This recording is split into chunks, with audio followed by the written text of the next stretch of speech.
अभी ये बताएं, अभी रिसेंटली जम्मू कश्मीर के अंदर एक हमला हुआ था, उनके 3 जवान मतलब उनकी जाने गई थी। तो उनको ये कहना जा रहा है कि इसमें जो है ना आदिल शेख नाम के एक मुस्लिम डीएसपी थे, वो इन्वॉल्व थे। तो फिर सर ये यहाँ पे फिर मुस्लिम का नाम ही आ जाता, तो क्या वजह है? फिर ये हमारी अपनी गलतियाँ नहीं है कि जिसकी वजह से इस्लाम बदनाम होता जा रहा है? हिंदू ये काम करते हैं, जो ईसाई ये काम करते हैं, चाकू किसी को मार देते हैं और ख़त्म कर देते हैं। जैसे स्वीडन में ये वाक़यात हुए और कुछ दीगर और भी वाक़यात माजी में हुए हैं। तो दहशतगर्दी का निशाना तो हर कौम है, ये उसके ख़िलाफ़ है।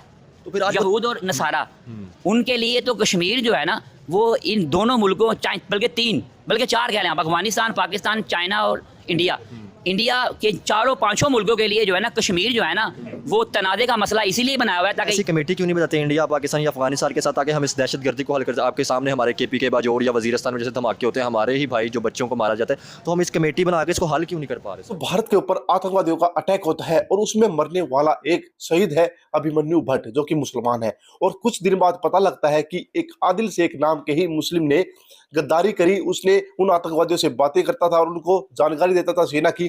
तो कैसे भाई एक ही कौम के अंदर एक देशभक्त और एक गद्दार है? ये बात अगर पाकिस्तान के मौलाना से पूछी जाती है कि हिंदुस्तान के अंदर मुसलमान आतंकवादी बन रहे हैं, और आप इसके बारे में क्या सोचते हो? क्या हमारे इस्लाम के अंदर ये आतंकवादी क्यों बनाए जाते हैं? चलिए जानते हैं। अभी ये बताएं, अभी रिसेंटली जम्मू कश्मीर के अंदर एक हमला हुआ था, उनके 3 जवान मतलब उनकी जाने गई थी।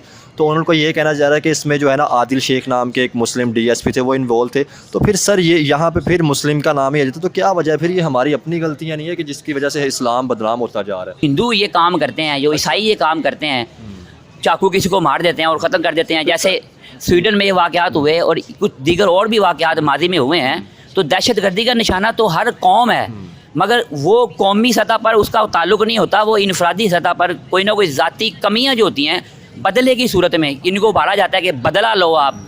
तो बदले का ताल्लुक़ दीन से नहीं बनता ना। दीन तो कहता है कि तुम्हें जितनी तकलीफ़ पहुँची है तुम उतना ही उससे बदला लो। अगर ज़्यादा लोगे तो फिर अल्लाह के देनदार तो बनो। फिर सर हमारे जो पाकिस्तान के अंदर ये जो किया जाता है, कभी हिंदुओं के मतलब जो लड़कियां हैं उनको मज़हब इस्लाम कबूल करने के लिए फोर्स मैरिज की जाती है कि हिंदू मतलब जो है वो 14 साल 15 साल की बच्ची के साथ शादी की और उसको मज़हब कबूल करवा दिया, हिंदुओं के मंदिरों को तोड़ा जाता है, मुसलमान कर दिया। ये जो जड़ा वाला में हुआ, ये तो सर फिर मुसलमान मतलब जो है ग्रुप उन्होंने किया। तो इसके ऊपर फिर आप क्या कहना चाहेंगे? सर जबरी शादी तो जबरी शादी का तसव्वुर दीन इस्लाम में नहीं है। और दीगर रह गया कि कुछ शादियां हुई हैं, लड़कियों ने खुद इकरार किया हमने बिला इकरा और जबर हमने इस्लाम कबूल किया है। ये माजी में भी अखबार में भी चीज़ें आई हैं। ये एक प्रोपेगेंडा होता है। लड़कियों के ऊपर ये या मर्दों के ऊपर? नहीं, अगर कोई आप पर हमला करता है, अगर आपको कोई हमला अगर कोई आप पर हमला करे तो आपने जवाबन सेफ साइड के लिए अपने आप को बचाने के लिए उसको जवाब देना है। ठीक हो गया। अदरवाइज कोई भी गज़वा जो है, कोई हमला ना करे, फिर अगर हमला ना करे तो वो हजूर के इस्लाम के अंदर जो दीगर मज़ाहिब के साथ रिलेशन है उसका कोई मिसाल दुनिया में किसी मज़हब में नहीं मिलती।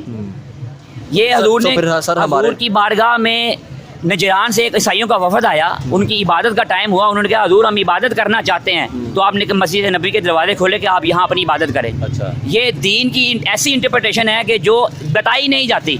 ये बात आपने बिल्कुल सही की। आपने कहा कि एक ईसाइयों का वफ्द है, उसके लिए मस्जिद नबवी के दरवाजे खोल दिए, और यहाँ पे आपने जड़ा वाला में सुना होगा कि हमने चर्च जला दी। क्या ऐसा ये इसे पाकिस्तान जब से खान लियाकत अली खान का शहादत हुई है उसके बाद हमारा मुल्क स्टेबल नहीं हो सका।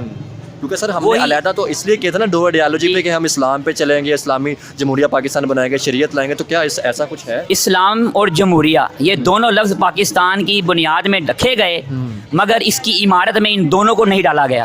बिल्कुल बुनियाद में है, बुनियाद नजर नहीं आती। ऐसे ही है। आपको पता है ना, जब बिल्डिंग की बुनियाद हो तो वो इस्लाम और जमहूरिया दोनों नजरियात पर बनी, मगर तामीर पाकिस्तान जब हो गया तो वो बुनियाद जो है ना वो ज़हन से ओझल कर दी गई, जहनों से, कलूब से, वजूदों से बिल्कुल महव कर दी गई, और एक ऐसी ट्रक की बत्ती के पीछे लगा दिया गया कि इंसान गुमराह रहे जब तक उसको वो बुनियादें याद न करवाई जाए। ये उसको भी गुमराह करने में इंडिया का 100% भरपूर किरदार है। अच्छा।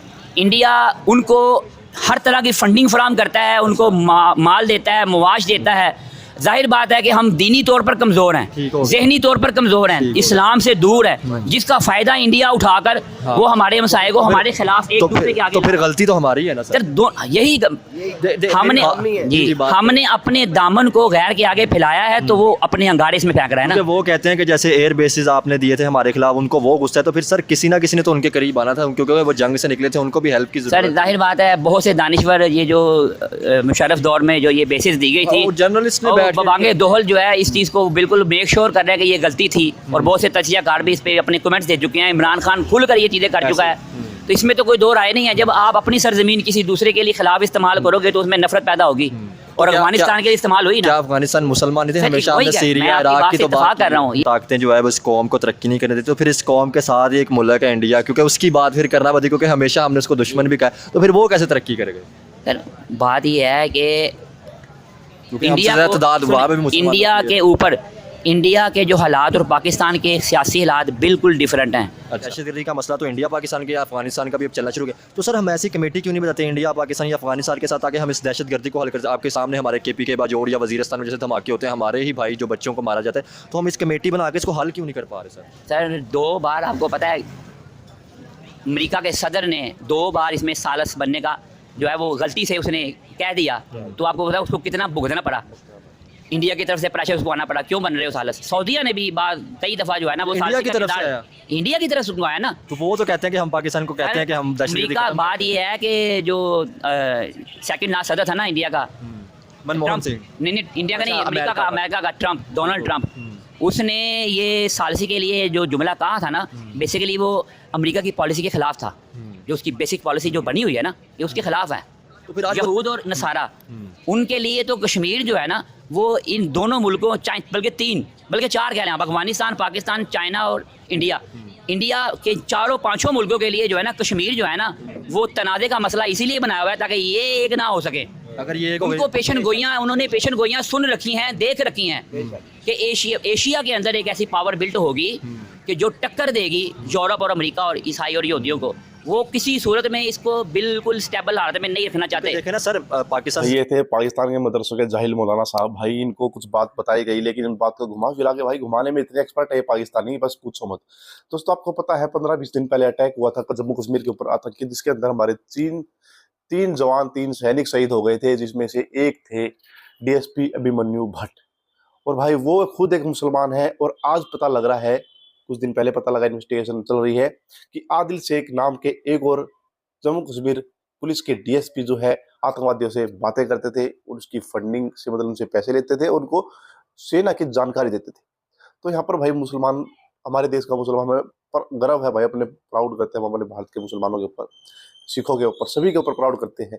लेकिन उसी एक ही धर्म के अंदर 2 तरह के लोग, एक जो अपने देश के लिए जान दे रहा है, दूसरा जो अपने देश के लिए जान ले रहा है, अपने पैसे के लिए, अपने निजी फायदे के लिए जान ले रहा है दोस्तों।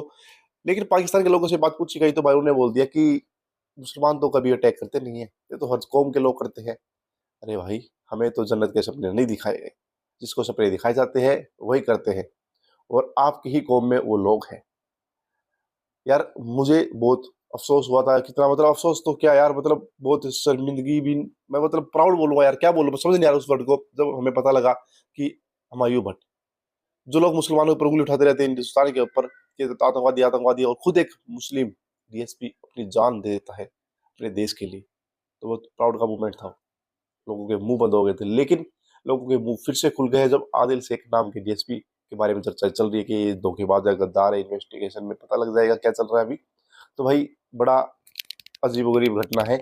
आप क्या कहना चाहोगे इसके बारे में, आपकी क्या मानसिकता है, क्या सोचते हो, क्या राय रखते हो इसके बारे में, प्लीज आपकी राय हमें कमेंट बॉक्स में दीजिएगा। और पाकिस्तानी मौलाना के लिए एक बात अपने बारे में अपनी तरफ से जरूर बोलना। मिलूंगा आपसे अगली वीडियो में, तो बाय बाय, जय हिंद।